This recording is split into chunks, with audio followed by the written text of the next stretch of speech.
Саламатсыздар ма, құрметті студенттер? Саржас кәсіптік техникалық колледжі дене тәрбиесі пәнінің оқытушысы Самат Талғатұлы.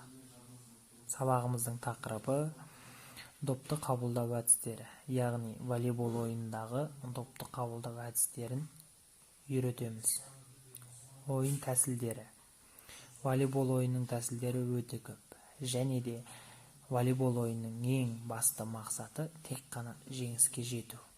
Бар тәсілді шабуылшы мен және қорғаушыдан ғана тұрады. Мысалы, допты ойынға қосқан кезде оны қабылдау әдісін жақсы меңгерген ойыншыға жіберілген дұрыс. Ал допты қабылдаған кезде өзіндік күші және әлсіз жақтарын салыстыра отырып, өзіндік тәсіл қолданады.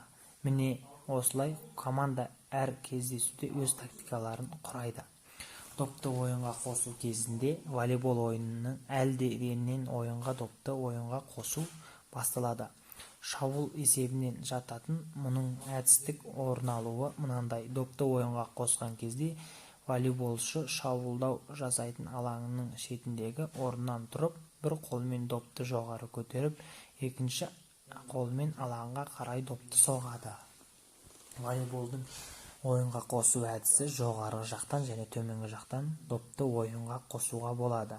Жоғарғы жақтан сол қолымызбен допты лақтырып, оң қолымызбен допты ойынға қосуға болады. Дәл солай астыңғы жақпен де допты ойынға қосуға болады. Саусақтарды және білезікті допқа дұрыс орналастыру әдісі көрсетілген. Допты жоғарғымен екі қолмен беру техникасы.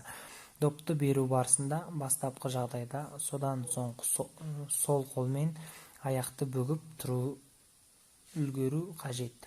Допты қабылдаған кезде қауіпсіздік ережесін қатаң сақтауымыз қажет. Қолымыздың саусақтарымыздың ұшымен допты қабылдауымыз қажет. Неге көрсетілгендіктей, допты жоғарыдан қабылдаған кезде қолдағы таңба белгілері. Жоғарыдан қабылдаған кезде допты саусақтарымыздың ұшымен және де саусақтарымыздың алақанымыздың бетімен допты тосуға болады. Допты екі қолмен тосу, төменнен беру техникасы.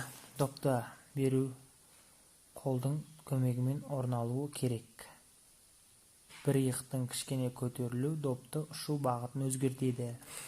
Б варианты. А варианты: екі бас бармағымыздың ортасы кішкене ашыңқы келеді. Б варианты: екі бас бармағымыз бір-біріне тиюі қажет. Құрметті студенттер, сіздерге берілетін тапсырма волейбол ойынының ережесін толық үйреніп, әдіс тәсілін үйреніп, мәлімет жазу. Сау саламатта болыңыздар.